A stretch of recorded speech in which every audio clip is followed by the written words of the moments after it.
Muy buenas noches, episodio número 28 de Echemos Casaca. Como siempre les he dicho, entre casaca y casaca, pues la verdad se saca. Hoy por hoy tenemos un invitado de lujo, la verdad, un ciudadano guatemalteco que desde pequeño ha dedicado la vida para eso. Ha sido reconocido por el ejército con los mayores mandatos posibles, las mayores certificaciones y calificaciones posibles. Ha sido presidente de la República y ha luchado una lucha que muchos de nosotros, pues a distancia o muy cerca, la hemos tratado de luchar. Pero al final de cuentas, él ha pagado el mayor precio, ha estado en la cárcel también, pero fue presidente electo y uno de los presidentes que realmente mantuvo la guardia y encontró en su momento lo que hoy por hoy tenemos, que es un enemigo del Estado, son traidores de la patria, pero hoy el presidente Otto Pérez Molina nos acompaña y nos estará contando la historia. Señor presidente, muy buenas noches. Buenas noches, Luis, y muy contento de estar aquí en su podcast. Lo hemos seguido, hemos visto ahí las publicaciones, los segmentos que ha sacado, y creo que es interesante para todos los guatemaltecos hablar con la claridad con la que ha estado hablando y bueno, ir llevando la opinión que en otros lados no se da, se esconde, se oculta, y bueno, yo creo que aquí se puede hablar con todo. Un poquito directos, ¿verdad? Porque muchos me dicen, pues no vayas a decir malas palabras con el señor presidente, pero ¿cómo no decir que son unos zurdos de mierda, presidente? Porque la verdad es que lo son. Hoy amanece Guatemala con 101 diputados que traicionaron a la patria y que después se subieron otros 6. Y amanecemos con una ampliación presupuestaria ilegal, ilegítima. Y ahora le pregunto, ¿quién es el verdadero pacto de corruptos? Porque se inventan eso, pero si ellos hacen pacto. Lo hablábamos un poquito afuera de aire, presidente, y es que yo no vi a ningún medio hoy mencionando la ilegalidad, la compra de votos. Mantuvieron 1 hora y media la votación abierta. Fueron tan cafres y la desfachatez que esta persona, creo que lo bautizan como Samulita, después migra a ser Caprichosa. Muy poca gente lo conoce como Samuel Pérez, que es su sobrenombre, pero él nace siendo Samulita. Entra al Congreso y empieza a operar, es decir, a comprar votos. Les ofrecen 10 millones de quetzales y permanecen abiertos, pero yo no lo vi en ningún medio. Yo no sé si usted lo vio en ningún medio. No, mire, eso estaba... Yo igual, fíjese que anoche que estuve siguiendo y vi que seguían en la votación, en la discusión y eso, dije, bueno, vamos a ver, mañana temprano sabremos cómo quedaron las cosas. Me imagino que va a ser titulares de prensa como ha sido en otras ocasiones. Esto hubiera sido en mi gobierno, le aseguro que hubiera sido titular en todos los medios, no solo escritos, medios televisivos, radiales y en todos lados. Se hubiera dicho de que se compraron voluntades, que se está desfilfarrando el dinero de los guatemaltecos cuando tuvimos un ministro de finanzas, ahorita que lo acabamos de ver en la Comisión de Finanzas hace un mes o algo así, en donde no pudo explicar nada para qué era lo que quería la ampliación.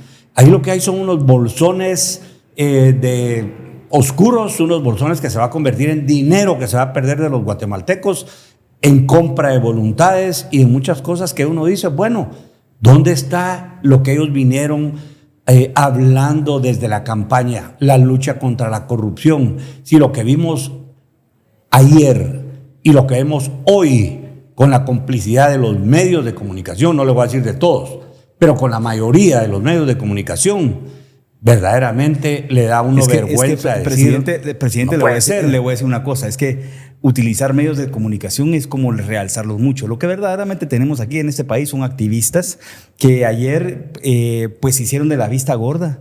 Dijeron, es que Acéfalo, porque no tiene nada de Arévalo, Acéfalo vino y utilizó a este muchachito que la Caprichosa, mira, vos anda a dar lo que tengas. Si tenés que dar aquello, dalo, pero anda a dar lo que querrás. Te voy a dar billete. No saben ni cómo hacerlo. Abruptamente se tardaron 1 hora y media en conseguir 6 pinches votos. Usted también, muy poca gente lo sabe, pero usted también fue diputado. Así es. Entonces, si esto hubiera pasado en su legislatura, puta madre, hubiéramos amanecido, pero con medios en su momento porque criticando este proceso que a todas luces es un hueveo total. Si en mi legislatura hubiera pasado eso, también hubiera salido. Si en su presidencia hubiera pasado eso, no me Seguro. Dios me guarde. Pero bueno, hay que entender porque a Céfalo pues le cuesta un poquito. Aparte dicen el señor presidente que yo he tenido la oportunidad de platicar con varios presidentes. He tenido la oportunidad pues obviamente de platicar hoy con usted y en otras ocasiones. Pero es que la presidencia es una saca de jugo, usted. O sea, yo no sé cómo le hacen ustedes, pero le sacan 72 horas a 24 horas que dura el día. Así es. Este nene, yo no sé si usted sabe, pero este nene se levanta a las 10 de la mañana. Se echa su chapuzón en la piscina hoy de agua caliente, porque usted seguramente en su presidencia era un témpano de hielo. Pero se echa una chapuzón en su agua caliente, y se estira y dice, muchachos, ¿qué hay para hoy? Sí, eso verdaderamente es un insulto para el pueblo de Guatemala, porque uno lucha para llegar a la presidencia para llegar a trabajar y servir a la población. Y miren, no le alcanzan 16, 18 horas, que es lo que, por ejemplo, a mí me tocaba trabajar 16 a 18 horas diarias. Y eso le incluye el sábado. Eso no lo saben los chairos. Tal vez los netcenters que hoy nos están viendo sí, porque quiero que sepa, señor presidente, que cuando anunciamos de que usted iba a venir, se activaron todos los haters y todos los netcenters. Entonces, hay que agradecer estos espacios porque estamos generando empleo, ¿verdad? Ellos hoy por hoy probablemente sí tienen horas extra, pero en su momento, 16 a 18 horas de presidente, wow. Sí. Es que eso es lo que los problemas de Guatemala son serios, pues. Así es, incluyendo sábados, y ¿sabe qué? Aún así no da tiempo. Y aún así hay cosas que al presidente no alcanza, por eso necesita tener un gran equipo, tener mucha gente, y la experiencia le dice a uno que, mire, no necesariamente tienen que ser los mejores técnicos, sino que la gente que usted conoce y que sean verdaderamente de confianza y que sabe que le van a responder y que van a trabajar y que se van a jugar el tiempo que sea necesario para ir cubriendo las necesidades de los guatemaltecos. Pero que no le pase que van 2 meses en una carretera en donde está parada, yo le digo casi el 70% o 60% de la economía de Guatemala por la ineptitud de la gente que tienen puesta ahí en el Ministerio de Comunicaciones. Esa es una ineptitud. Y bueno, hay otros temas importantes que hablar ahí pero también. No le pasemos el chivo todavía. Primero a Céfalo, bueno, ya ahorita está chupando. Pero entonces ya está el presidente ahorita en funciones, está chupando, ya creo que ya no lo está yendo, pero sus asesores tal vez sí. No le pasamos todavía el chivo, presidente. Entremos en algo que muy poca también, bueno, ya las nuevas generaciones no conocen toda la labor que usted hizo como militar. Realmente le debemos mucho a su función como militar en el ejército. Entró a muy temprana edad. Fue cadete de la Politécnica, estuvo en una de las áreas de conflicto más importantes del país. Pero cuénteme, ¿cómo estuvo la batalla, presidente? ¿Cómo estuvo ahí adentro? ¿Cómo fueron los cuentazos de verdad?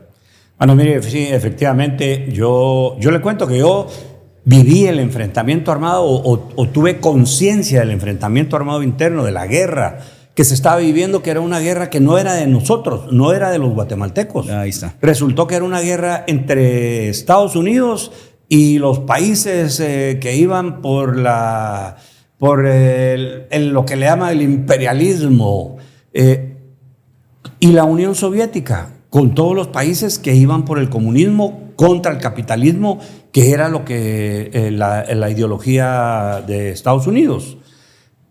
Pero el general Gramajo escribió un libro interesante que se llama Los puntos calientes de la Guerra Fría. Y Guatemala fue uno de los puntos calientes de la Guerra Fría, porque aquí fue en donde se murió mucha gente, se involucró a mucha gente, se destruyó la infraestructura de Guatemala, y además de eso nos tocó vivir una situación muy dura a los guatemaltecos entre los años, digamos, 60 hasta los 90. Uno de los, en Guatemala, uno de los enfrentamientos o conflictos internos que más ha durado después del de Colombia. Entonces, yo lo conocí teniendo 16 años. no estábamos durmiendo, nos acostábamos tarde, cansados, nos levantábamos a las 4:30 de la mañana y nos fueron a despertar, me recuerdo yo, como a las 11:30 de la noche, y nos uniformaron, nos ordenaron que nos uniformáramos y salimos a un velorio. Habían matado a 2 tenientes aquí, en una noche en un restaurante. Y ahí fue en donde yo empecé a tomar conciencia, a decir, bueno, ¿qué es lo que está pasando aquí en el país? ¿Cómo así que los matan? Y había muerto otra persona que después supimos ser un guerrillero, y así yo empecé a tomar conciencia juntamente con mis compañeros de qué es lo que estaba pasando, y le estoy hablando del año 67, 66, 67. Y luego después a nosotros sí nos tocó vivir el enfrentamiento armado interno. Hubo unos años en donde mientras la guerrilla, después de la primer derrota, o sea, la campaña de Oriente que le llamamos nosotros, se reorganiza y empieza la campaña en la frontera con México por el lado del Quiché, en la frontera, el norte del Quiché, en Ixcán. Entonces, ese periodo nos tocó vivirlo a nosotros. Y usted estuvo en el campo, pues. Estuvimos en el campo. Yo le digo, usted estuvo a cargo de un batallón. Yo tuve la oportunidad, y le digo, fue una valiosa experiencia de oportunidad, de estar en la primera línea del enfrentamiento armado interno en 1982. Y es una de las cosas que no les pasa a muchos de estos izquierdistas que usted nos mencionaba, Chairos, con un apelativo, pero ¿sabe qué?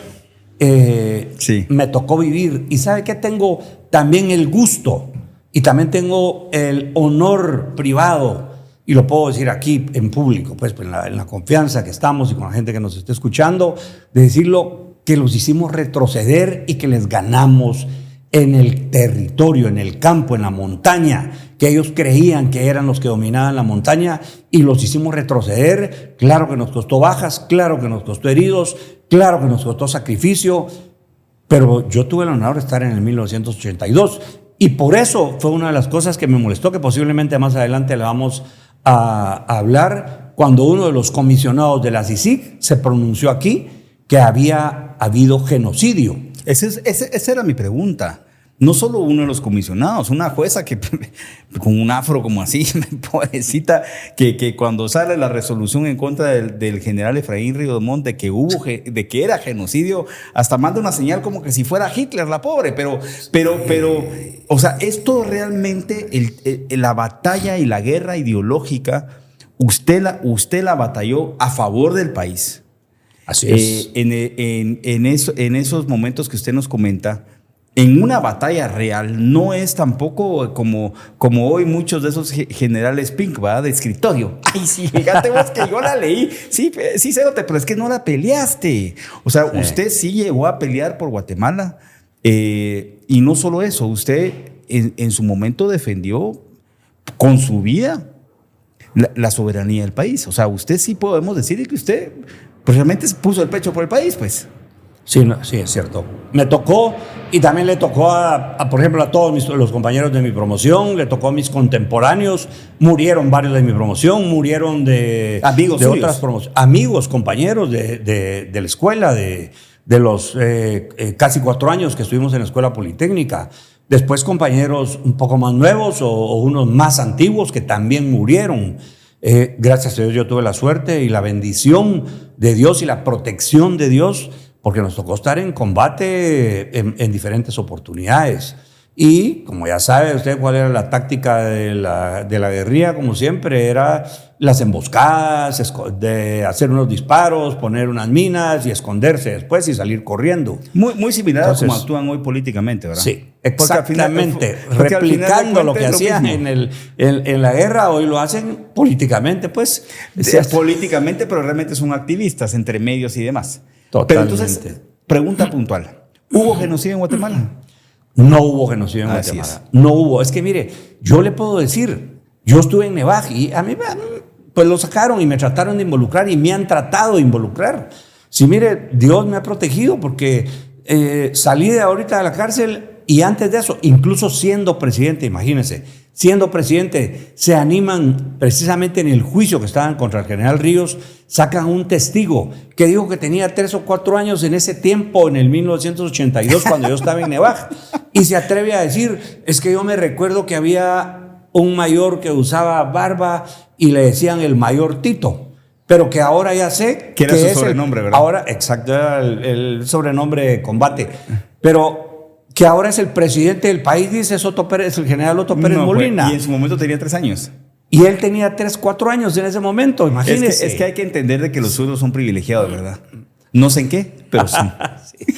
Entonces le digo, y ellos, y como yo estuve en el 1982, y no lo niego, y es lo que más le duele, mire, yo tenía un 20% que hiciera lo que hiciera, hubiera hecho lo mejor que nadie, ese 20% mínimo estaba en todo en contra mía, porque era precisamente en ese tiempo el porcentaje que tenía más o menos la guerrilla y la exguerrilla y los simpatizantes y los activistas y los progres y los chairos y todos los nombres que han podido escoger, que estaban en contra.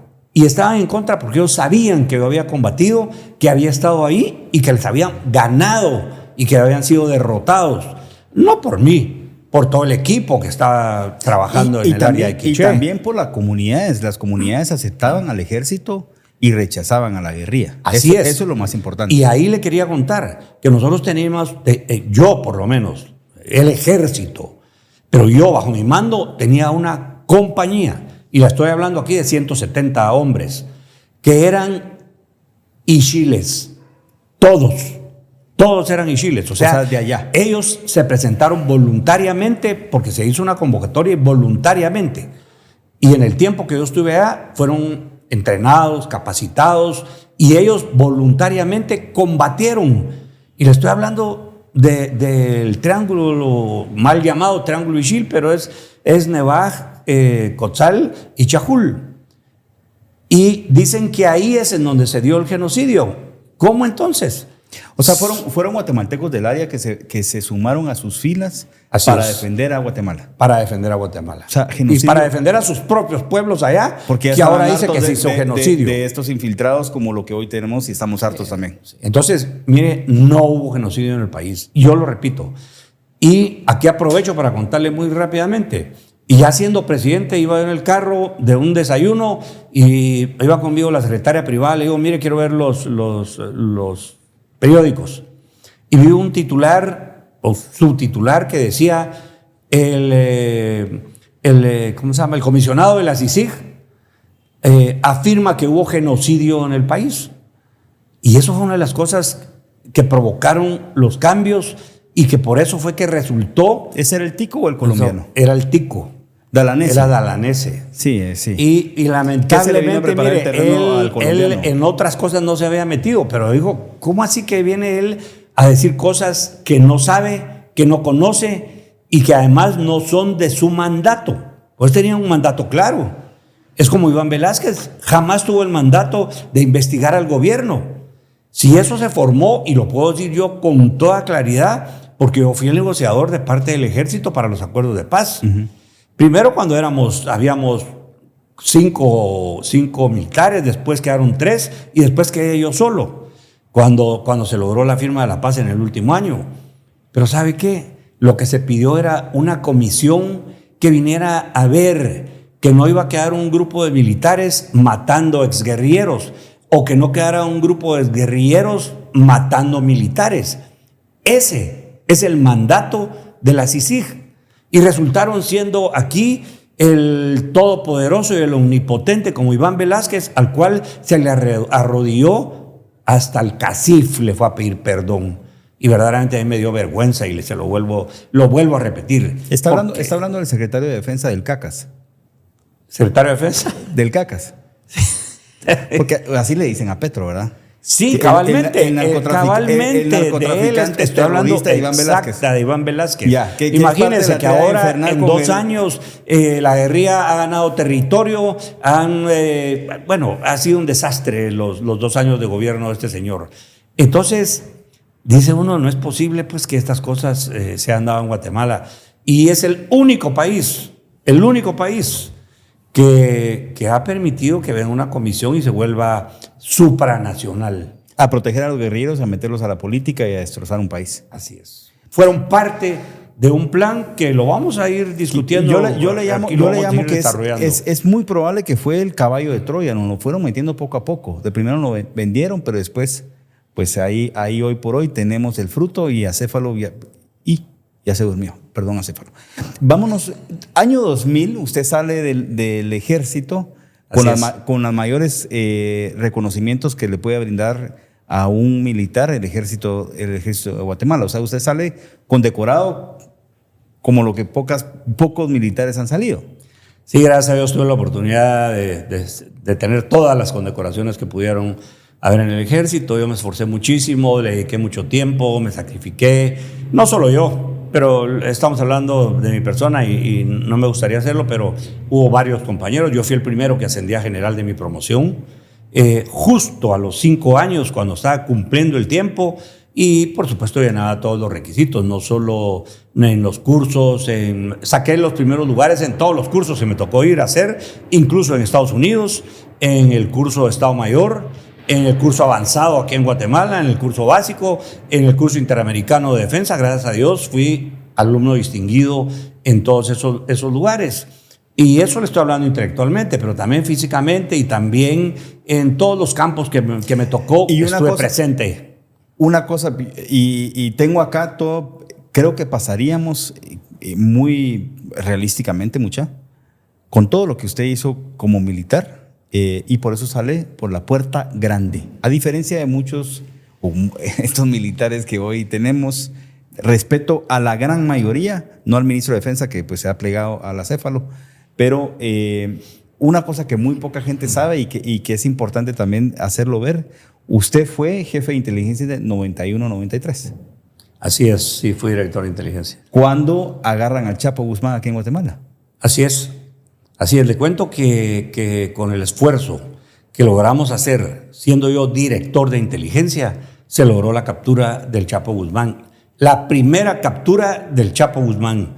Se hizo, aunque mucha gente no lo cree, y como han visto series, han visto una serie de cosas hay una serie que se han hecho en Netflix y todo eso, lo sacan, pero lo sacan sesgadamente y malintencionadamente. Porque le digo, aquí fue un trabajo de inteligencia que nos duró por lo menos 8 meses. Que al principio solo lo sabían 3 personas. Solo lo sabía a alguien que habían contactado, al que era el jefe de la división de él, y que los dos, con toda la confianza conmigo, me lo fueron a decir. Y yo dije, vamos a desarrollarlo. Siga. ¿Usted era general en ese momento? Siga avanzando. Era coronel todavía. ¿Y sabe qué? Omití, pero lo omití, ahí sí, exprofesamente, no expandirlo a ningún lado más. Ni siquiera al subjefe o jefe de Estado Mayor, fíjese que eran de toda la confianza.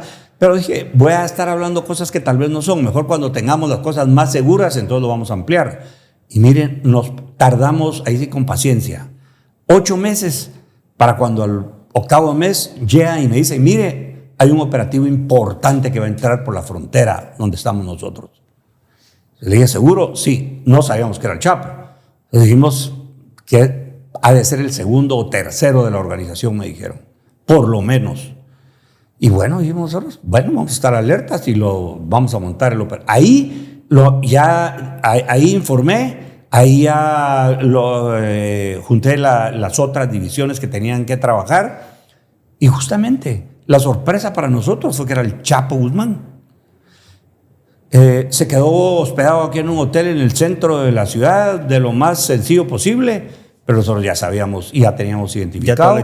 Y al día siguiente un operativo aquí en donde está la salida para la carretera de El Salvador, que en ese tiempo no estaba tan poblado. Estamos hablando del 92, 93, no, 92. Y ahí se da el operativo. El Chapo Guzmán sale con las manos en alto diciendo, no disparen. Me entrego. Soy fulano de tal. Por supuesto, nosotros ya lo sabíamos y se entregó. Capturamos las armas, llevaban dinero, pero no llevaban lo que dicen, llevaban aproximadamente $100,000. iba para El Salvador a ver iban a descargar allá 5 toneladas, era un cargamento grandísimo. Además, esto coincidía que él venía, como quien dice, separándose de México, porque fue cuando habían asesinado al cardenal en Guadalajara. Guadalajara, exactamente. Sí. Entonces, que se lo atribuían al cartel de Sinaloa y de Guadalajara. Exacto. Entonces, por eso es que él decide retirarse y de una vez aprovecha de venir a supervisar su operación, pero no sabía que nosotros aquí estábamos siguiendo toda la organización que él estaba montando aquí en el país, y es donde sale el Chapo. O sea, se puede decir, señor presidente, de que pues en su momento trabajó usted con instituciones de Estados Unidos. Sí, totalmente. De México y de Estados Unidos. Eso lo hicimos ya cuando nosotros teníamos la certeza por dónde estábamos caminando. Se lo hicimos saber a las agencias. Bueno, México sí estaba más cercano con nosotros, pero no, ellos nunca tuvieron certeza hasta que nosotros les dijimos y les dijimos, mire, muévanse a la frontera porque les tenemos un regalo para entregárselo allá. ¿En serio? Así fue. Y así fue, y ahí se lo dejamos. Y no lo quise hacer aquí, ¿sabe por qué? Porque no quisimos comprometer ni a la Dirección de Inteligencia ni al personal que había trabajado, y porque también aquí dijimos, mire, allá se tardó 7 años para evadirse, aquí se nos hubiera ido en 1 o 2 meses tal vez. Entonces por eso lo hicimos de esa forma. Y la otra cosa que quiero contar, porque para mí eso sí es importante, 7 años lo tuvieron preso en México. ¿Cuándo se escapó? Cuando se les escapó. Pero casualidad, que yo no creo en las casualidades, justamente después de esos 7 años, hacen un atentado en contra de mi hijo, que iba con mi nieta, que tenía 6 meses, y con mi nuera, que iba a la par de él. Y afortunadamente a mi hijo, 7 disparos en el vidrio. Y ninguno. Y le doy gracias a Dios que mi hijo mide 1.94, entonces él maneja muy separado del timón. Él, ¿verdad? Por la misma altura. Pero hirieron a mi nuera. Y mire, me dolió muchísimo. Y es muy probable por lo que usted hizo con el Chapo. Y fíjese que 3 meses después, entonces uno dice, eso no es casualidad. 3 meses después, mi hija iba al trabajo y llegó a ver a sus 2 nenes, que ya tenía chiquitos, tan de meses y de año, y cuando regresa al almuerzo, en esa 13 calle allá por el periférico, resulta que se para un vehículo atrás, y solo porque Dios es tan grande, se para un vehículo atrás, y ella le llamó la atención porque venía muy rápido y oyó el frenazo del vehículo, ella esperando el semáforo, se queda viendo, y cuando mira se abren las 4 puertas y se bajan 4 hombres con fusil. Y ella no andaba en un carro blindado. No andaba en carro blindado, afortunadamente sí andaba en una camioneta automática. Y cuando ella vio, digo, qué raro que estará pasando. Cuando mira que se quedan 2 atrás y salen 2 corriendo y se ponen enfrente de ella, y el que esté enfrente de ella levanta el fusil a apuntarle a ella, solo porque Dios es tan grande, mire, fue cuestión de milésimas de segundo, se tiró sobre el asiento, se agachó y puso el pedal sobre la gasolina. 47 disparos recibió el carro, de los cuales 3 le pegaron a mi hija de fusil AK-47. Y solo porque Dios es grande, mire, le destrozaron el brazo izquierdo, casi el hombro izquierdo, y le pasó a milímetros del corazón el 3er disparo. Ella logró salir manejando, no sé cómo hizo, y solo ella cuenta que solo sintió como caliente y todo, puesto era la sangre que estaba sacando. Salió, se subió al periférico, se brincó nuevamente después el Arriate y entró al hospital Hermano Pedro. Entrando, dejó ni siquiera estacionar el carro, solo lo dejó, abrió la puerta y cayó desmayada. Y a las 2 horas la estaban operando, estaba en intensivo. Cuando yo me enteré, cuando yo llego ahí, mire, fue algo tremendo. Y se junta con justamente al mismo tiempo lo de mi hija, con un carro que iba adelante donde iba mi esposa Rosita, en donde la señora, ahí sí lamentablemente la señora que iba adelante, no sé si equivocaron de vehículo o qué pasó, pero a la señora le dispararon y la señora murió. O sea, seguramente era el Chapo, pues. Sí, una cosa de esas no se hace así nada más, ¿verdad? Entonces, son los costos que hay que pagar y que muy poca gente los valora. Y vaya, si usted no ha pagado costos, y bueno, fue parte de lo que hoy por hoy es la institución de la cual yo respeto, valoro y aplaudo, que es el Ejército de Guatemala. Hay hoy lamentablemente ciertos elementos de que, pues, como en todas las instituciones, pero si algo hay que agradecerles al Ejército y la labor que usted hizo adentro del Ejército. Sale en el año 2000 condecorado. Y vaya, si no ha pagado usted, estuvo 8 años en la cárcel después. Sí, 8 años. Después de ser presidente. Sí. Presidente, me imagino que estando en la cárcel, porque también uno cuando está yo no estaba en la cárcel y perdón, trato de ponerme en sus zapatos, pero cuando uno está en momentos de soledad, cuando uno está en momentos de crisis, entra en un proceso de reflexión.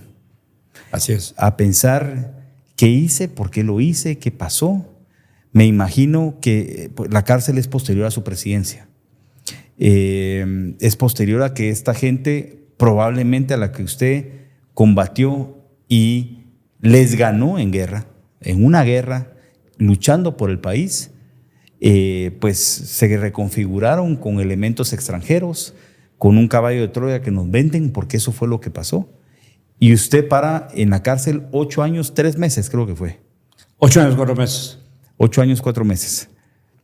Presidente, estando en la cárcel, me imagino que reflexionó de muchas cosas que pasó durante su presidencia. ¿Se arrepiente de algo que ha hecho en la presidencia? Pero mire, uno como humano siempre comete más errores o menos errores, pero todos los humanos cometemos errores, nadie es infalible, solo Dios. Y sí, yo cometí errores y lo tengo que reconocerlos. Como todo ser humano. Hice nombramientos que posiblemente no debía haber hecho. Un nombramiento de los que me arrepiento porque él me debió haber alertado quién era Iván Velázquez. Fue Fernando Carrera, que era el canciller. Nefasto. Y mire, él... Nefasto. Él fue el que me dijo, cuando yo dije, mire, no es posible que Danés esté diciendo que aquí hubo genocidio. Él no tiene por qué opinar de las cosas internas del país. Y fue Fernando Carrera quien me dice, mire, pero lo podemos cambiar, si usted quiere lo cambiamos. Le dije, ¿se puede? Sí, seguro, me dijo. Voy a hacer el trámite y una nota firmada suya con el secretario de Naciones Unidas y se da el cambio. Nadie aquí en Guatemala dijo nada, ¿verdad? Nadie dijo nada. Después, cuando presenta, a mí me dijeron, mire, y hay una terna de los posibles que van a venir a ser comisionado. Y ¿sabe qué? También ahí, de eso sí me arrepiento, de no haberle puesto la debida atención. Porque dije, bueno, que lo nombren, que venga a hacer su chance, que venga a hacer su trabajo, pero nunca me imaginé que iba a venirse a entrometer en muchísimas cosas, a violar las mismas leyes, hasta la misma constitución de Guatemala, porque si uno lo hubiera sabido, pues dice, bueno, no lo quiero, o si lo hubiera sabido, y ¿sabe qué? Omití una alerta que la recibí todavía 1 o 2 días antes de que fuera el nombramiento, que fue de allá de Colombia, del expresidente Uribe. El expresidente Uribe mandó a decir con una persona, tenga cuidado que le quieren poner a uno que fue aquí asesor de la guerrilla y atacó a la derecha, atacó a los militares, a los paramilitares, a todos. Tenga cuidado. ¿De quién se tratará? Me lo dijeron terminando una reunión como a las 9:30, 10 de la noche, y dije, no sé, y se me olvidó. Ahí sí me arrepiento de haber hecho omisión de eso, de haber llamado y decirle, mire, venga a explicarme quiénes son los 3 que están propuestos. Porque sabiendo de una persona así, por supuesto, yo hubiera dicho que no. Y aún cuando vino, yo dije, bueno, que venga y que haga su trabajo. No sabía que venía a inventar casos, que venía a doblegar a la misma fiscal en ese tiempo, que es otra de las cosas que, mire, cabalmente... La marrana lana. La prófuga, pues. La prófuga de la justicia. Usted es la principal prófuga de la justicia. Así es. La que tanto habló que el que nada debe, nada teme. Es correcto. La que el que nadie está sobre la ley, la que hay que dar la cara. Ahora, mire, sufriendo... Ella dice un exilio, son mentiras. Ahora, eso no engaña a nadie, es una prófuga. Y lo que pasa es que muchos de los guatemaltecos en su momento pensaron que esto era el elixir, que esto realmente venía a cambiar el país. realmente lo que nos metieron fue un caballo de Troya. O sea, entraron con una misión y la misión era traerse abajo a la clase política, la misión era politizar la justicia, la misión era venir a cooptar el país. En el año 2014, octubre de 2014, y esto me pasan una información muy fidedigna, existe una reunión en la casa del embajador de ¿cómo se llama el pedófilo que le llaman negro pasado? El famoso Thor Robinson. El famoso Thor Robinson. Thor Robinson, este embajador que nos manda a estos hijos de su madre. Pedófilo, por cierto, ¿verdad? Porque tiene casos de pedofilia aquí en Guatemala. Se vino, o sea, de verdad, señores, hay casos de Thor Robinson de pedofilia en Guatemala. Manda a llamar a Alejandro Zenibaldi a su residencia, octubre de 2014. Y le dice lo siguiente. Era su presidencia todavía, su periodo constitucional era 2012-2016. Así es. Octubre de 2014 le dice a Alejandro Zenibaldi que si usted, porque pensaba que él era el vocero, que si usted no despedía a ciertos miembros de su gabinete, que si usted no sacaba a ciertos diputados del Congreso, usted no iba a terminar el mandato. O sea, esto venía con una planificación perversa que sí utilizaron a instituciones, utilizaron a miembros de su propio gabinete para sacarlo del poder. O sea, esto era un golpe de Estado, planificado.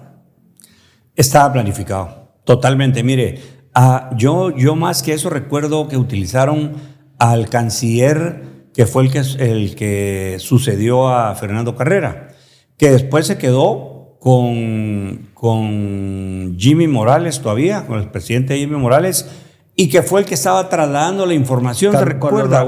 Carlos Raúl González. Morales, perdón, Carlos Raúl Morales. Que hoy, por cierto, para que sepa, está como muchos de los de la primavera, no sabemos si ya estuvieron en la primavera, estamos en un invierno fatal, pero se fue a una embajada, por supuesto, a ganar $14,000.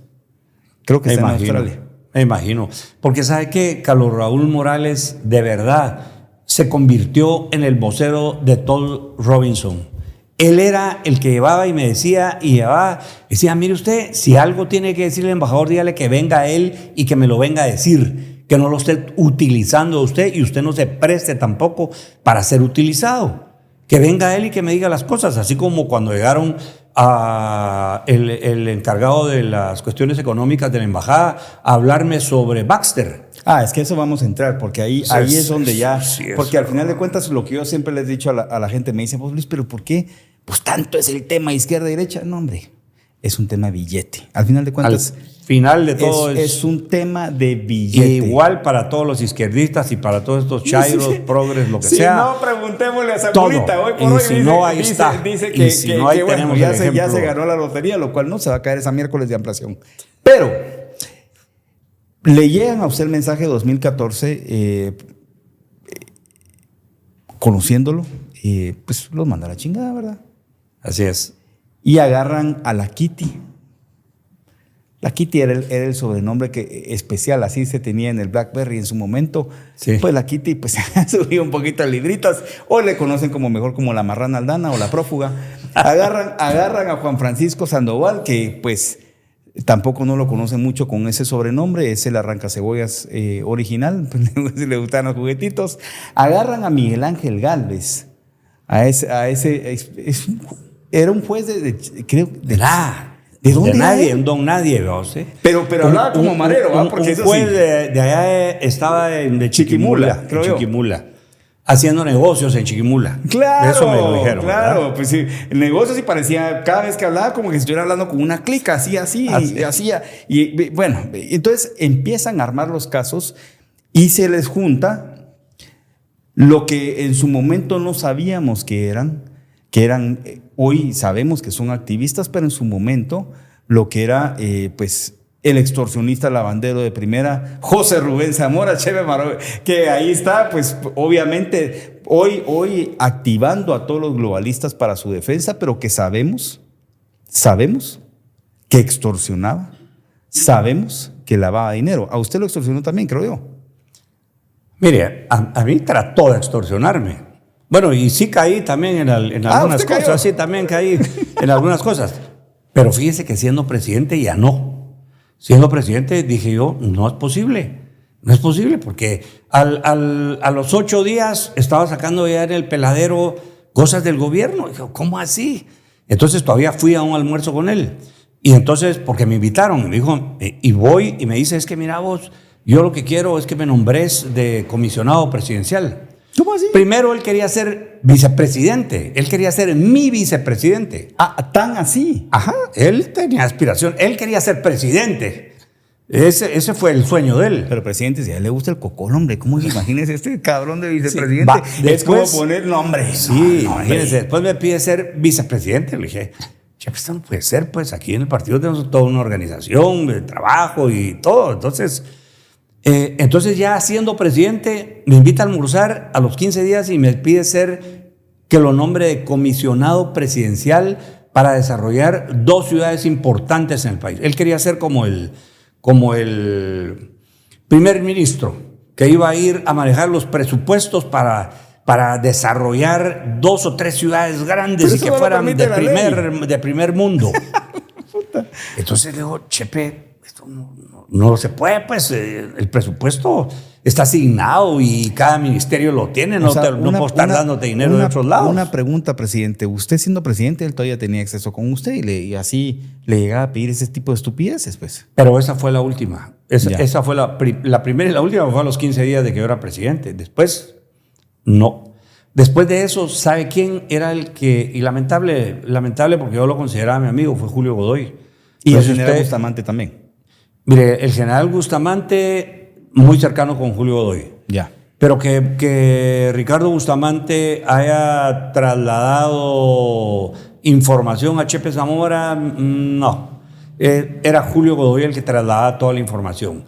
Entonces, a Julio Godoy lo invitamos al gabinete y a las 3 horas ya sabía en el periódico y Chepe Zamora qué temas se habían tocado. Julio Godoy tenía un puesto en su gabinete. Sí. Estaba en la Secretaría de Inteligencia, imagínense, Secretaría de Inteligencia del Estado. Estaba de sub. Entonces... tenía el peladero adentro de su gabinete. Sí, pues. cabal. Exacto. Hasta que nos dimos cuenta y le dije, mire usted, ya no vuelvo a venir al gabinete. Y ya después, ya de último, me sugiere Julio Godoy, me dijo, mire, ¿sabe qué? Chepe, hay que tratarlo de otra forma. ¿Cómo ha sido otra forma usted? Mire, dele plata. Así le digo. Ah, ¿en serio? ¿Y cuánto habría que darle a Chepe? Mire, 1 millón. ¿Qué? 1 millón, así me dijo, 1 millón de quetzales. 1 millón, le digo, ¿cómo así usted? Entonces me dijo, mire, yo hago la reunión en la casa de él, nos vamos llego yo primero, o llegamos juntos con usted, yo le voy a decir a aquel, nos vamos a echar unos tragos, llevamos la valijita o la maleta y yo la voy a llevar en la mano y se la voy a poner a él a la par de donde él esté sentado. Y él ya va a saber, me dijo. Así que usted no tiene nada que decirle, nada de eso, solo nos tomamos varios tragos, platicamos, usted se levanta, se va, se despide y ahí va a ver que ahí va a parar todo el ataque en contra suya o en contra de su gobierno. Le dije, Julio, ¿cómo me viene a proponer eso? Usted no puede ser. Yo no lo voy a hacer, pues. No lo voy a hacer. Sencillamente no lo voy a hacer. ¿Y de dónde iba a sacar el millón, pues? Para comenzar, ¿qué vamos a hacer con el millón? Se lo voy a pedir aquí. Entonces, es así. Ese fue el estilo de cosas de que hoy, mire, a mí me da cólera, usted, cómo hay gente tan engañada que le vienen a dar premios, que le están contando los días, cuánto lleva. Yo digo... Mire, yo estuve en prisión provisional. Gálvez conmigo estrenó la prisión provisional. Ah, usted fue el fundador. El primero porque como no terminó la audiencia, entonces no me podía mandar a mi casa, no podía dejarme en la carceleta. Entonces lo que hizo fue decir, bueno, se va a prisión provisional mientras terminamos la audiencia que duró 3 o 4 días. Inexistente en nuestro marco legal. Totalmente, es un delito. Fíjese que solo en ese primer día se cometió. Primero, Gálvez no tenía la potestad para poder escuchar mi primera audiencia, porque yo todavía era presidente cuando me presenté. Yo me presenté voluntariamente a donde me dijeron, mire, en el juzgado de mayor riesgo, bueno, voy a llegar. Después me dice el abogado, mire, él no tiene la potestad, ahora déjelo. Pero Gálvez, en esa ansiedad que tenía con toda la sala, ya se imagina, de medios nacionales, internacionales y todo, A las 9:30 en punto estaba comenzando la audiencia. Yo era presidente de la República. Usted no el gozaba de Congreso, antejuicio. El Congreso, no, de antejuicio no, pero era presidente, porque el antejuicio era exclusivamente para una causa, pero para todo lo demás yo seguía siendo el presidente. Entonces, el Congreso no había entrado a conocer la renuncia que yo presenté. Pero ahí quiero entrar en la renuncia porque ese es un tema muy importante. Sí. Y por supuesto le vamos a dar palo a estos prófugos hijos de su madre, ¿va? Porque pocos han tenido el valor de enfrentar la justicia. Usted sí lo hizo. 8 años, 4 meses después, sigue tranquilo aquí en Guatemala, con la frente en alto. Y obviamente los chairos van a decir lo que sea, ¿verdad? Y no digamos a los net centers que hoy tenemos aquí montados, pero muchas les estamos dando trabajo, no chinguen. Quiero llegar, porque hay un tema dentro de todos los casos que armaron. Entre la marrana Aldana, el arrancacebollas original, de la clica Galvez que hacía así, el negro pasado y la pedofilia que hacía. Hay un caso muy importante, que es el caso de Ixpiza, Sí. que viene a reflejar la verdadera razón de las razones del por qué hacían lo que hacían. Nunca en la historia de Guatemala un vicepresidente había visitado tantas veces nuestro querido y amado país como lo hizo Joe Biden, que era vicepresidente de Obama. Pero cuénteme un poquito, porque yo me sé la historia porque tuve la oportunidad de acceso a información, pero me imagino que usted como presidente pues recibía invitaciones y visitas inesperadas y fortuitas por parte de Biden, ¿va? Así es. Mire, Biden fue con el Departamento de Estado y por supuesto con el embajador que teníamos en ese momento y el innombrable. Resulta que ellos, además de estar preparando todos estos escenarios para ir viendo cómo iban desplazando y descabezando el liderazgo político en Guatemala, empezaban a abrirle espacio a una línea de izquierda. O sea, esa fue toda la estrategia del Departamento de Estado y por supuesto avalada por Obama y en este caso por Biden, que era... Año 2012, 2013. Para mí, yo lo noté después en las reflexiones que yo pude hacer, finales 2013, 2014, 2015. Fue en donde fueron configurando todas las cosas. Pero utilizan dentro de eso a Iván Velázquez, al comisionado de la CICIG, para que él fuera como el arma que iban a utilizar para ir descabezando ese liderazgo, para ir abriendo camino, en este caso para la prófuga, ahora prófuga en ese tiempo, la Kitty, jefa del Ministerio Público. Entonces, ahí es en donde se van dando esas cosas. Pero imagínense que el vicepresidente de Estados Unidos, con tantas cosas que tiene que hacer a nivel mundial, viene 3 veces a Guatemala en menos de un año. Wow. Es decir, uno, ¿cómo así? Y cada vez pedía hablar conmigo. O sea, la primera sesión, después de que el recibimiento, los honores y todo el protocolo correspondiente, la primera reunión que agendaban era una reunión a solas con el presidente de Guatemala.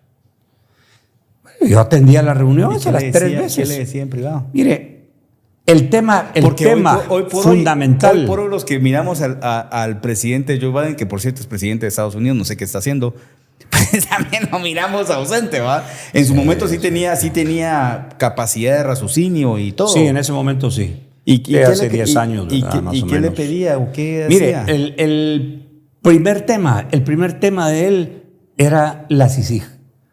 No solo que fortaleciera la CICIG, que no la fuera a quitar, que le deberíamos dar más espacio, sino que lo ayudara con su liderazgo. Me decía, ayúdenme para que el presidente de Honduras y el presidente de El Salvador acepten también tener una CICIG cada uno en su país. Era un mecanismo para la cooptación de los estados, pues. Totalmente.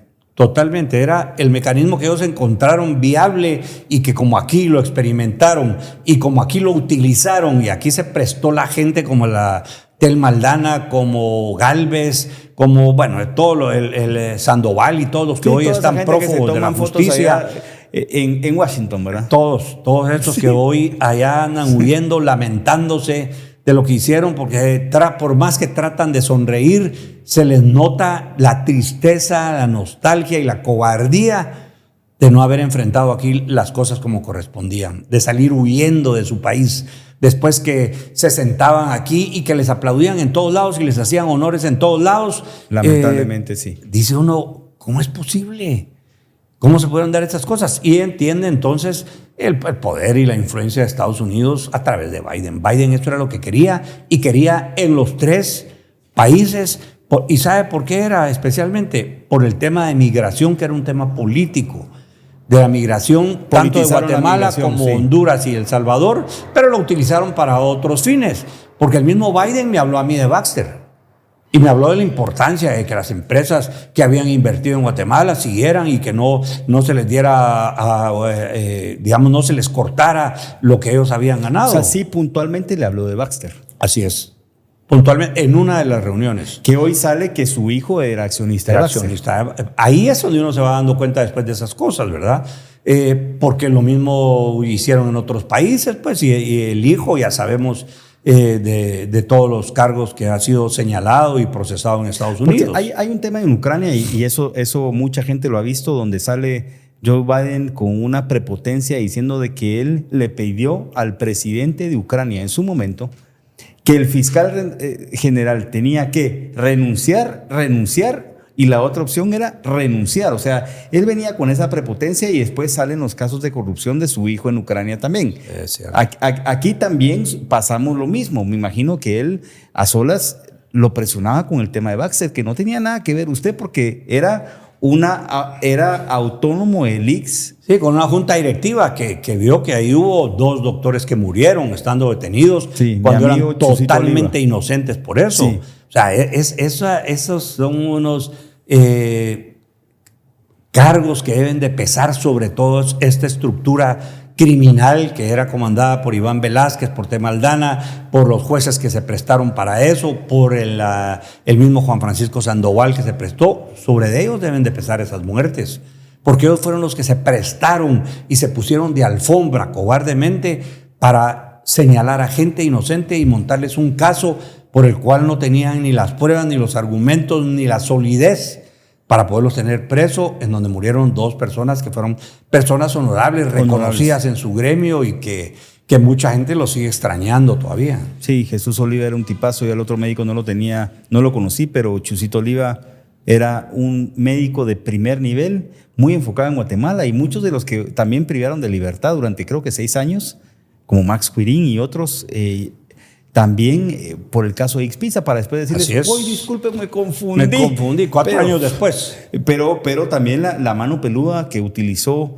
lamentablemente gente como Biden, gente como el negro pasado pedófilo de Todd Robinson, y afectaron a muchos guatemaltecos. Gente se murió por su culpa. Así es. Se murió, estuvo muchos años preso, gente inocente, gente que perdió su familia, sí, perdió trabajos, perdió lo mucho o poco que pudieron haber tenido económicamente. O sea, fue verdaderamente, mire, uno de los peores. Yo creo que este es un caso de estudio en donde cómo la justicia se puede politizar y convertirse en un instrumento de, pues en este caso, de gente poderosa como fue Biden, que era el vicepresidente de Estados Unidos, y acompañado, por supuesto, de organismos que lamentablemente nosotros mismos los permitimos la entrada de esta Comisión de Naciones Unidas aquí a Guatemala, que se volvió una comisión todopoderosa en el país y que la misma Constitución no les importó. Entonces, son las cosas que de las cuales yo medité mucho estando, como me decía usted, en estos 8 años en la cárcel. Tuve la oportunidad para reflexionar, para meditar, para analizar y para decir a dónde va Guatemala. Realmente lo que pasó en el 2015, que muchos decían fue el parteaguas, y se demuestra que aquí nadie es superior a la ley. Pero si comenzamos con los que ahora andan huyendo, que eran los que pregonaban esas cosas. Hábleme, por favor, porque fue decisión suya, porque le mandata la Constitución Hábleme de la Kitty, la que poca gente la conocen como la Kitty o la miran como la marrana Aldana o como la prófuga, pero en ciertos sectores la conocen como Telma Aldana. Usted la eligió como fiscal general. Así es. Mire, yo lo que definí después de tanto pensar, ella es lo que en algunos vocabularios he oído como una trepadora. Es decir, ella no le importa hacer lo que tenga que hacer para ir ganando posiciones.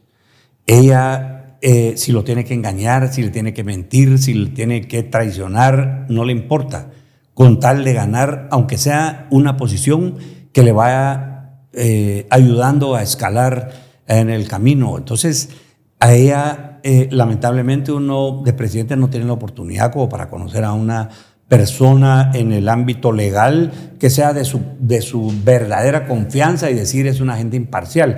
Fíjese que todos pensaron cuando yo llegué de presidente que iba a sacar a la fiscal general, que era Claudia Paz. Que usted tenía todo el mandato de hacerlo en ese momento. Y tenía todo el mandato, como también tuve todo el mandato para sacar a Telma Aldana. Y no lo hice. Y mire, hoy hasta quieren cambiar la ley que ellos mismos hicieron para sacar a la fiscal general. Entonces, ¿cuál es esa doble moral? ¿Cuál es ese doble estándar? Yo a Telma Aldana solo llamo al secretario general y le digo, mire, prepáreme un documento porque voy a destituir y estaba facultado, la ley lo permitía. Totalmente facultado para destituir a Telma Aldana. Y no lo hice, fíjese. No lo hice por ser un hombre pensando en la ley y dije, aquí vamos a dar la batalla que tenemos que dar. Nos hubiera ahorrado a los guatemaltecos 35 millones de quetzales que se huevió la cabrona. Para comenzar. Más todos los nena sí que robaba. Si no está, o sea, gorda no está por algo, ¿ah? O sea, vivir en Washington es caro. Probablemente alguna de sus caletas, de miles que tiene, abrió. Sí, de todas las cuentas en el extranjero y de muchas cosas. Pero ¿sabe qué? Entonces, pues yo confié en otras personas.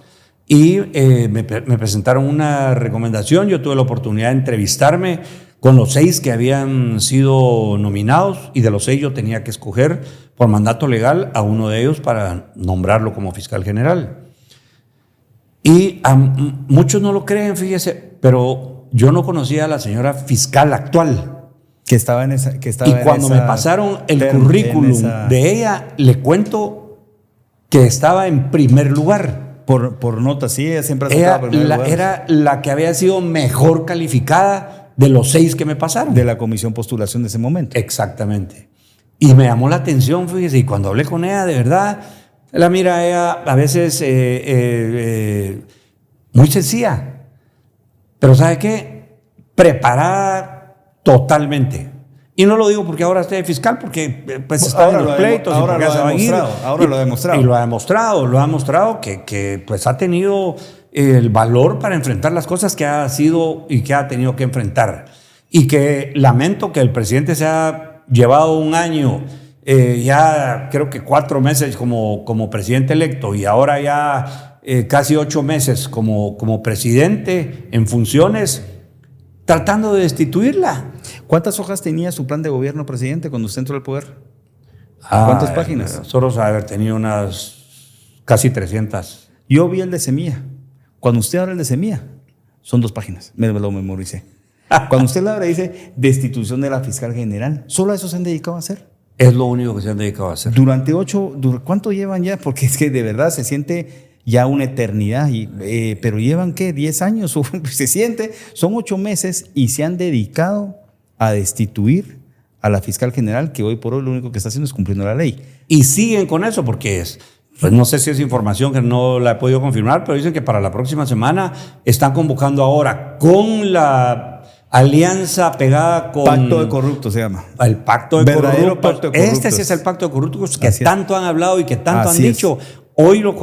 Ayer lo confirmaron y anoche lo reconfirmaron con todos esos arreglos y componendas que hicieron. Y lamento muchísimo que hayan diputados que se hayan unido a eso. ¿Y sabe por qué? Lo hacen muchos pensando en sus distritos, pero no se dan cuenta que por querer ganar algo para su distrito terminan prestándose a la gran robadera y a todo este mal manejo que es en lo que van a parar esos 14,500 millones de quetzales. Entonces, es una tristeza para el país pero tanto que hablaron.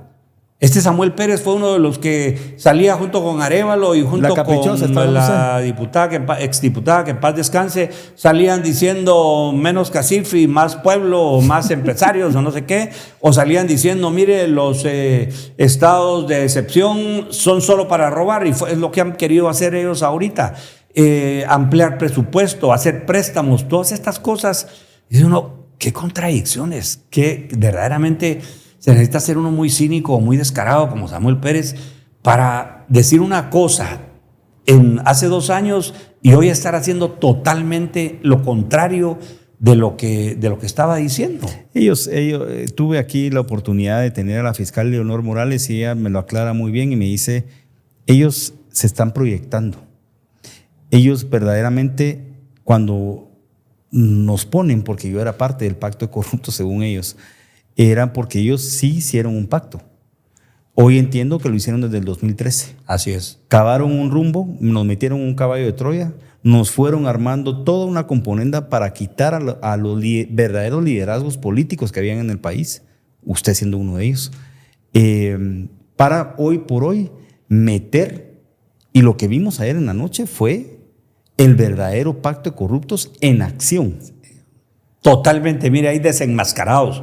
O sea, yo todavía daba beneficio de duda. O sea, estarán haciendo de verdad. No, yo sé que mire, todavía tomando posesión. Fíjese. Es que mire cómo toma posesión, desde que toma posesión. Eso sí, el Congreso es algo de verdad que inaudito. Sabiendo que era ilegal y le vino flojo todo. Y otra vez, diputados nuevos que se prestan para hacer ese montón de cosas, o los que los están liderando que se prestan para sacarle al pacto de corruptos que están conformando. El verdadero pacto de corruptos. Así es. Pero mire, presidente, yo como le vuelvo y le reitero, yo al final de cuentas valoro, admiro y respeto a nuestras Fuerzas Armadas. Tenemos una de las fuerzas especiales más importantes del mundo y con mayor capacidad, que son los caiviles. Usted es caivil, ¿verdad? Así es, caivil. Hasta la muerte. Usted es caivil. Dicen que los caiviles nunca abandonan la misión. Usted tomó la decisión de renunciar. ¿Qué pasó por su mente en ese momento, presidente?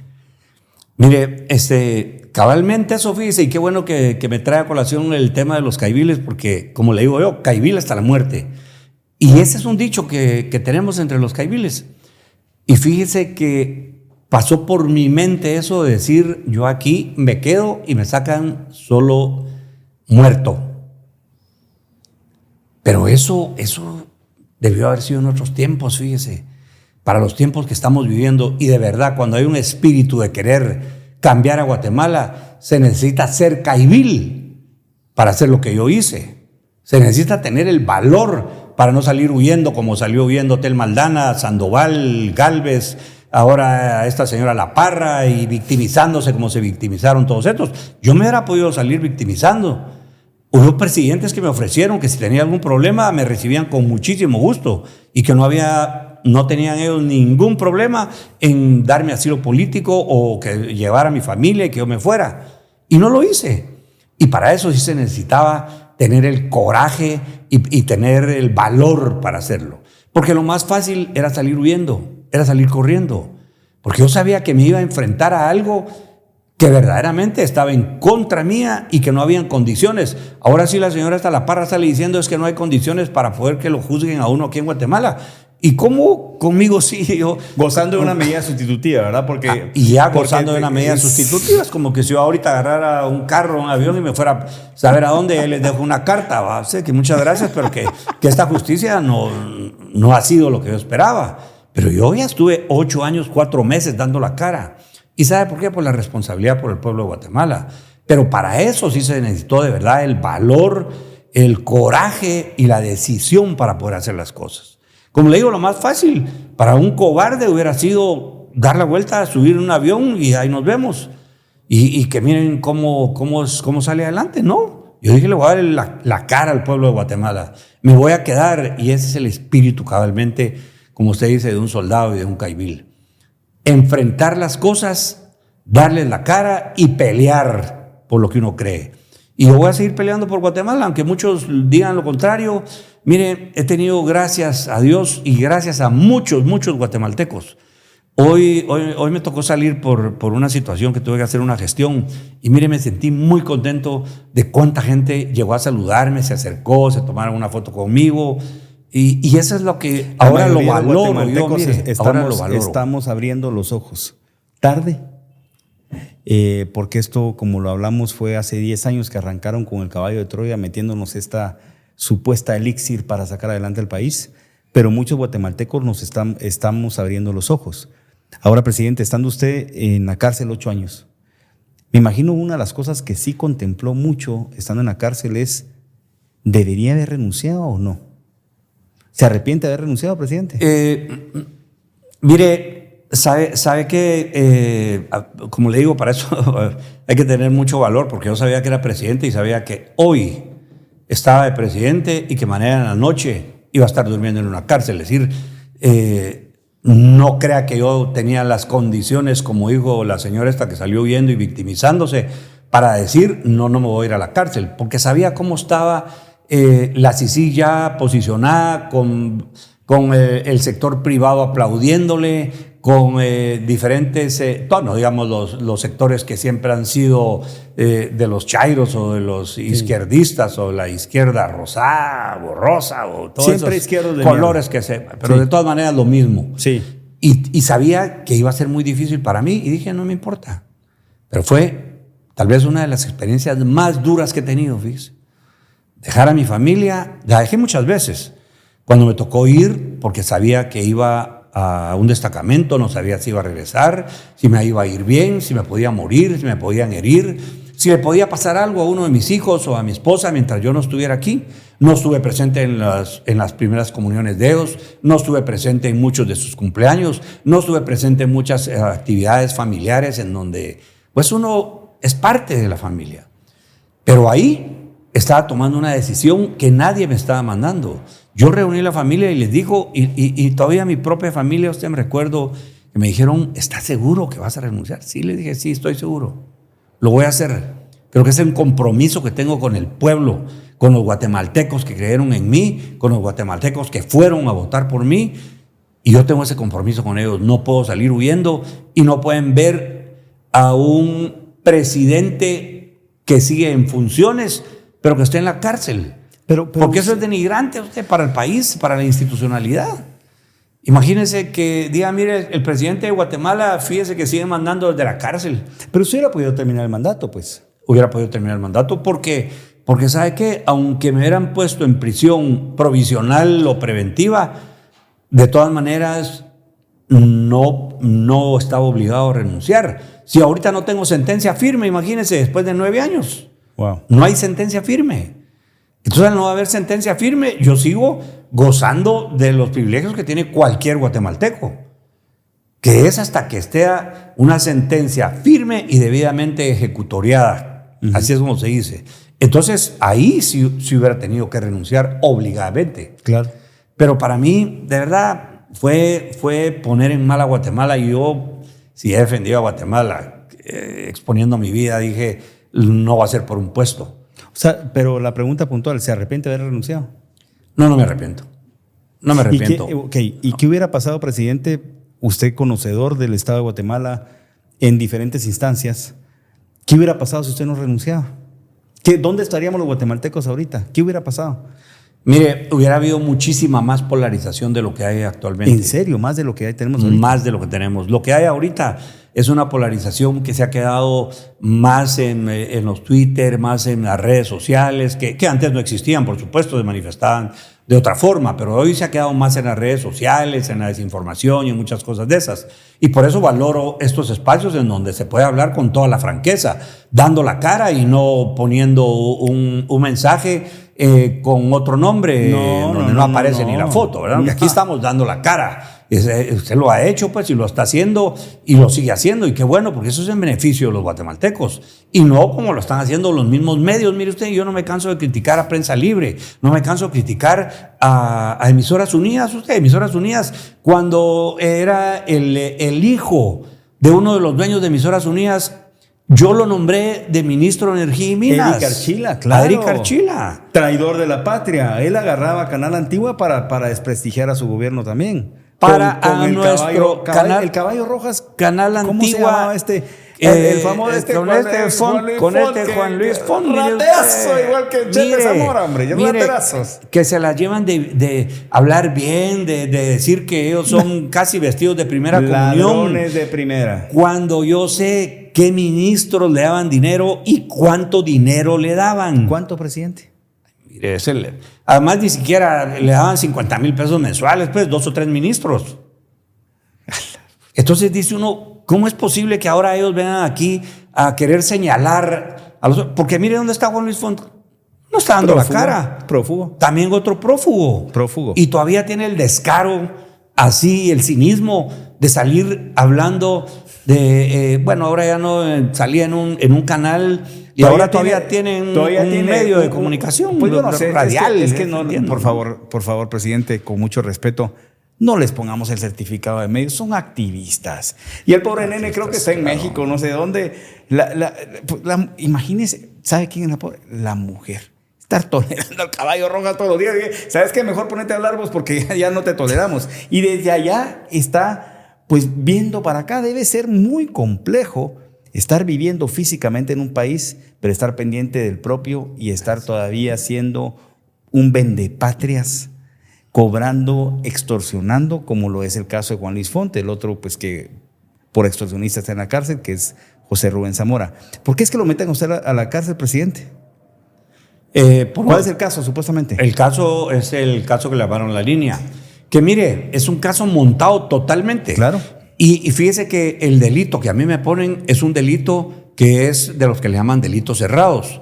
O sea, que es un delito específico y que lo pueden cometer, en este caso, defraudación especial aduanera, solo los importadores. ¿Y usted era importador? Yo nunca tuve una firma, no fui importador, no fui nada. ¿Y sabe qué? Y me ponen el otro delito de enriquecimiento ilícito. No lo pudieron demostrar. ¿Cuál era la prueba madre que tenían en su caso? Bueno, una llamada por teléfono. Pero cuéntenos un poquito cómo era esa llamada por teléfono. Mire, una llamada por teléfono, primero a mí no me podían escuchar, lo cual era ilegal, ellos al oír. Claro. Porque ¿sabe qué? Me llama el superintendente de la SAT, que era Carlos Muñoz, llama por teléfono a Casa Presidencial y dice, mire, estoy devolviendo una llamada, quiero hablar con el presidente de la República. Y viene y le dice, permítame, lo vamos a localizar. Se tardan más o menos 3 minutos con la musiquita en el teléfono mientras me estaban localizando a mí y yo, a ver si yo podía atender la llamada. Ahí la debieron de haber cortado, porque sabía que iba a hablar el presidente y el presidente tiene antejuicio. Claro. Entonces no podían estar escuchando una llamada en donde ellos ya sabían que iba a hablar el presidente de la República. Bueno, luego no le digo absolutamente nada ilegal.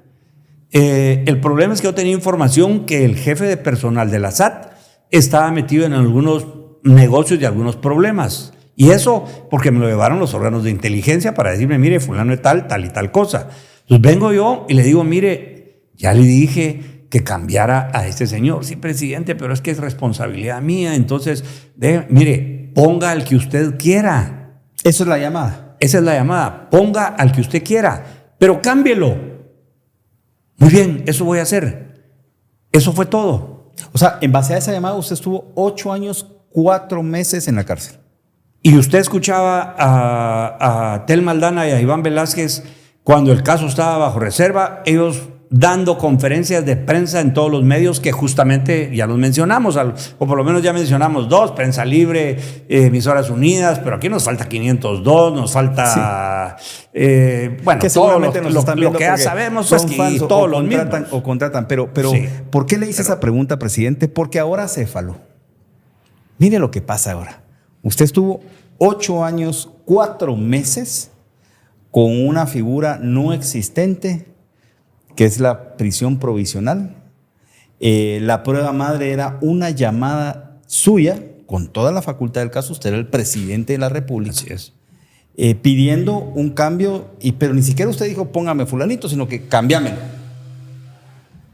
Bueno, ¿qué tal le parece que ahora Acéfalo conforma el mecanismo? Y entonces en el mecanismo que él ya sabía diciendo, sí soy yo, pero es que el pobrecito no le da la morra. o seguramente andaba, es como le fascina hasta el pito, ¿va? De todo tipo de pito. Entonces viene Acéfalo y sale diciendo en una conferencia de prensa que en efecto él tuvo una reunión con su secretaria privada, con este pendejo de Mencos que es el ministro de Finanzas, con la ministra de Comunicaciones, y que él autorizó con su firma legible, porque él lo está diciendo que es su firma, o sea, metan Inasif, pero él ya lo dijo, es confeso, es un delincuente confeso.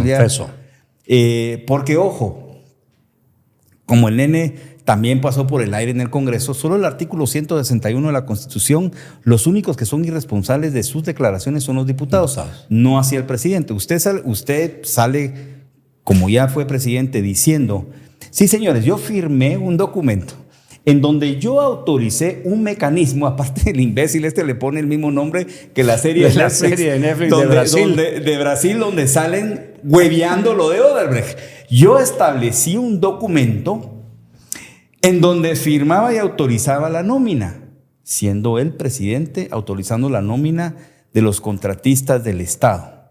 No solo se queda ahí el nene. Entonces saquen y se fluye una conversación donde él le indica y despide a la ministra y le dice, ministra, no lo puedo creer, porque aparte habla medio mariconito, ¿va? No lo puedo creer, o sea, su liderazgo se queda en el aire, ¿va? No lo tiene. No lo puedo creer que usted haya, está llorando el nene, haya hecho lo que usted hizo. Y él dice, sí, ese soy yo. O sea, él agarra, firma un papel autorizando una nómina, delito. Lo reconoce.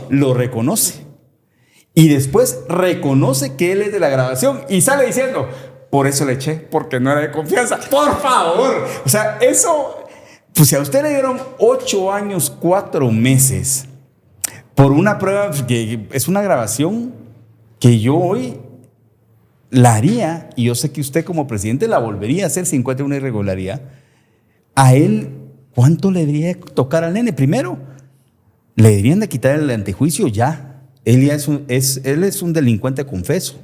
Firmó un papel, despidió a una ministra ratificando que por no haberle hecho caso a pagarle a sus amiguis, pues. Así es, la nómina a los que él quería que les pagaran. Pero presidente, eso no... Y encima de eso nombra todavía, ahora sí, a su amigo que le había pagado una deuda que tenían cuando estaban en campaña. No solo eso. Usted sabe que su amigo, este Félix sin excusas, y vaya que no tiene excusa alguna porque es un pendejo, tiene un agujero y cada vez lo cava más hondo, que no sé qué quiere hacer él en el kilómetro 44 de la carretera, y sigue ahí, ¿verdad? Usted atendió un terremoto y lo atendió...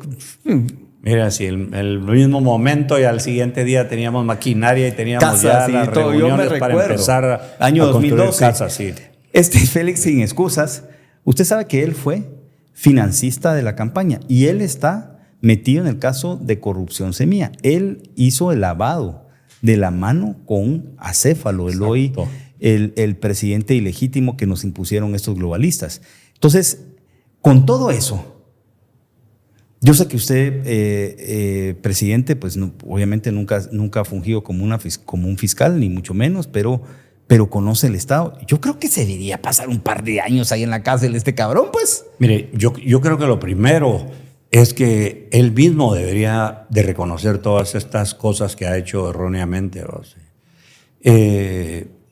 No sé, yo no le puedo decir si debería irse a poner a disposición. Por eso creo que insiste cada vez más en sacar a la fiscal general. Sí. Porque sabe que él ha cometido, y esto ya no son errores, esto ya son delitos. Ya ha cometido delitos que son perseguibles y que deben de perseguirse por el Ministerio Público. Y cómo todavía hay guatemaltecos que o no entendemos o no queremos entender esa situación.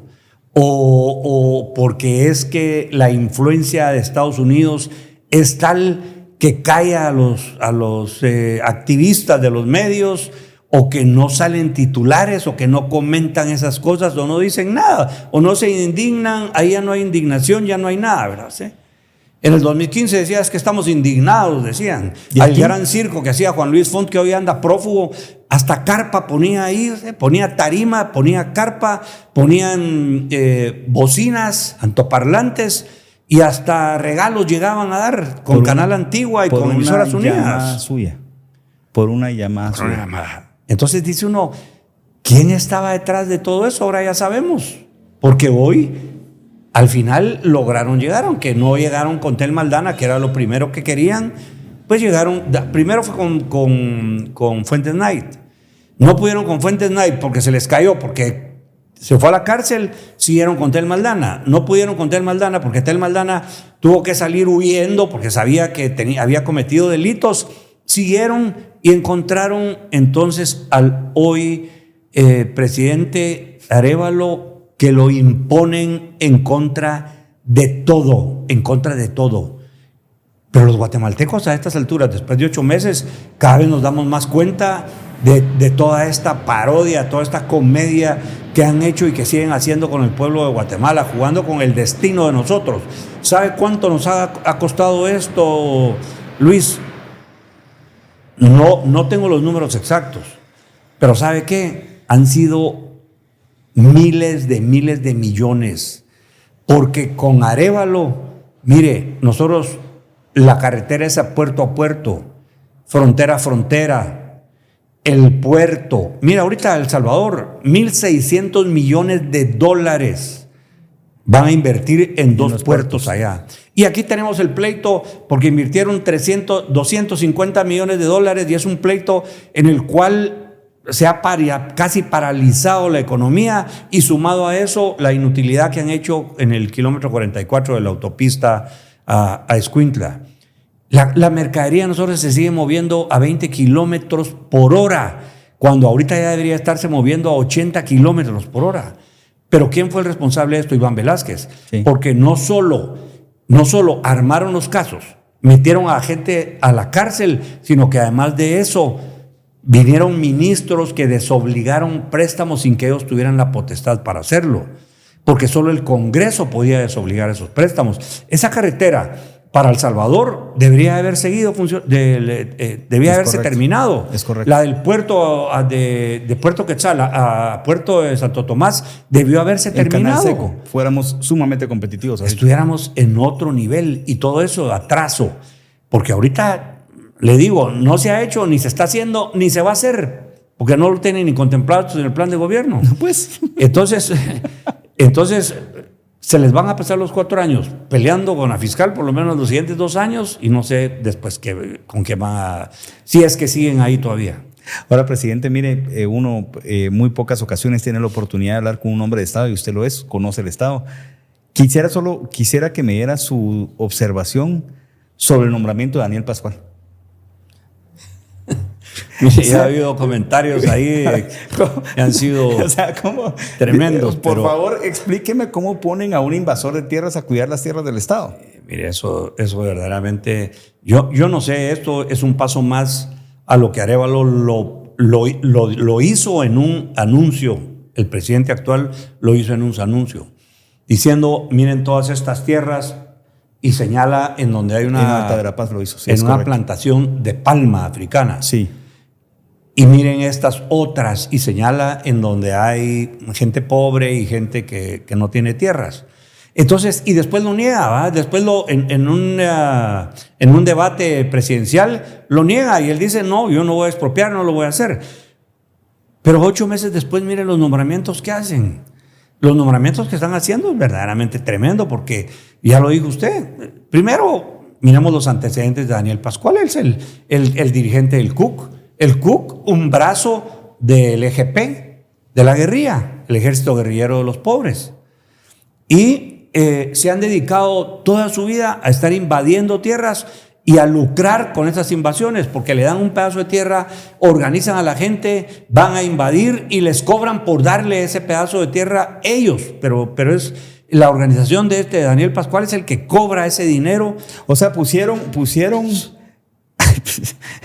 al vampiro a cuidar el banco de sangre. Así es. O sea, y de segundo pusieron a una Huracán, que es la hija de alguien que fue diputado conmigo, nefasto, el diputado Huracán, no era diputado, otro activista globalista. Así es. Y que sigue también en eso, dirigiendo grupos de invasiones. Exactamente. O sea, a Infontierras metieron a cuidar las tierras del Estado a alguien que invade el Estado. Al final de cuentas, tenemos hoy a los grandes invasores. A los grandes invasores. De la propiedad privada. O sea,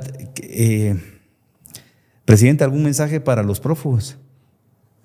Que se presenten, que se armen de valor, que se armen de verdad, de coraje, y que digan, bueno, aquí estoy presente y vengo a dar la cara. No tienen ni dignidad ellos. No lo tienen, lamentablemente no tienen la dignidad, no tienen el valor, no tienen la dignidad que deberían de tener después de todo lo que hicieron, especialmente, porque hasta vidas estamos hablando aquí, vidas, familias. Sí. Es verdaderamente una cosa que no tiene precio y que no lo pueden pagar con nada todo lo que ellos hicieron. Es lamentable y es triste. Y yo les digo, mire, si creen que nos van a engañar, que allá están pasándola bien, están totalmente equivocados. Pues aquí sabemos que están lamentándose y orando la amargura, lo que no tuvieron el valor y el coraje para dar la cara y para hacerlo. El mensaje es que, sí, mejor ni invitarlos a que se presenten, mejor que se queden desterrados, que es lo que no es exilio, es un destierro, es una vergüenza para todos los guatemaltecos que después que promovieron y hablaron tanto, hayan salido corriendo y huyendo de la justicia como prófugos. Así que no hay más mensaje para ellos. Traidores de la patria. Traidores de la patria, totalmente, así es. Presidente, ha sido verdaderamente un honor y un gusto hablar con un hombre de Estado, con un militar que fue condecorado y que luchó por el país en batalla como presidente. Yo realmente lamento que haya renunciado. Yo sé que hoy por hoy Guatemala estaríamos mucho mejor. Sus razones habrá tenido. Y creo que hoy, pues como guatemaltecos, nos tenemos que dar cuenta que siempre hay dos caras en una moneda, ¿no? Son dichos que nos dicen nuestros abuelos. Esta cara de la moneda es algo que ahí están los datos, ahí se refleja. Metieron al presidente 8 años, 4 meses a la cárcel por una llamada. Miremos qué le va a pasar a Céfalo con el mecanismo que él creó para el pago. Señor presidente, ha sido verdaderamente un gusto tenerlo aquí. Muchas gracias, Luis. Yo le agradezco la oportunidad para poder expresar todos estos sentimientos. A veces da coraje y da cólera por muchas cosas que han estado pasando en el país, pero esta es una oportunidad para decirlo y para poder hacer reflexionar a todos los guatemaltecos, y que los guatemaltecos, que yo le quiero agradecer a los guatemaltecos que aún estando detenido y que hoy que he salido, pues gracias a sus oraciones, gracias por su solidaridad que me han demostrado constantemente. Y yo les digo, no pude haber cometido errores, pero no errores pensados ni para fallarle al pueblo de Guatemala.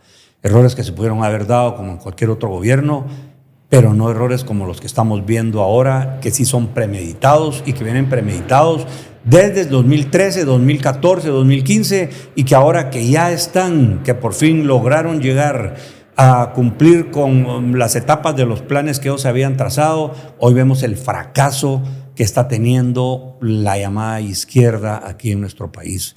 Y para la gente que creyó en algún momento de ingenuos, así como que los que creyeron en el 2015 y que llegaban allá a la plaza y que creen, todavía algunos creen que yo renuncié por la plaza, nunca fue por eso. Si la plaza representaba, miren, nosotros lo teníamos calculado, nunca llegaron más de 50,000 gentes. Y en el país, nosotros hicimos una encuesta, y ni nosotros, un canal hizo una encuesta en el momento que yo estaba próximo a renunciar, y un 54% de los guatemaltecos, casi con lo que había ganado, decían que yo debería terminar mi periodo. A esos guatemaltecos yo les agradezco, y le agradezco a guatemaltecos como usted, Luis, por dar estas oportunidades, que se siga diciendo la verdad, que se siga abriendo los ojos a muchos guatemaltecos que aún todavía siguen teniendo alguna esperanza de que con este gobierno se van a cambiar las cosas, porque no es así. Y lo demostraron anoche y lo siguen demostrando con cada actuación que siguen haciendo. Pues presidente, como buen caibilio, sé que nunca va a abandonar la misión. Usted encontró un país joven, cuando usted era joven, luchó por él y sé que va a seguir luchando por él. Como muchos guatemaltecos, creo que el agradecimiento se dice públicamente y así se debe ser. Yo le agradezco por todo lo que ha pasado, 8 años en la cárcel, puso a su familia en riesgo, luchó por nosotros guatemaltecos y a pesar de todo lo que está pasando, usted sigue luchando por el país a sus 74 años. Entonces, 73, pero ya casi. Pero los días cuentan, rascando los 74, pero de verdad muy agradecido, presidente, por todo lo que ha hecho y bueno, a seguir luchando por esto y hacerle ver a los guatemaltecos que Acéfalo lo único que va a hacer es destruir el país. Ya es un delincuente confeso. El presidente pasó 8 años por la cárcel por una llamada. Miremos cuánto va a parar este cabrón y la clica de Semilla por lo que hicieron ayer. Como siempre, en el episodio de Echemos Casaca, entre casaca y casaca la verdad se saca. Hoy tuvimos un invitado de lujo contándonos la verdadera verdad, la historia que muy pocos guatemaltecos conocemos. Investiguen y van a darse cuenta que el presidente Otto Pérez Molina hizo lo que tenía que hacer, cometió errores como muchos hemos cometido, pero al final de cuentas el país siempre iba por adelante. Muchísimas gracias a todos y feliz noche.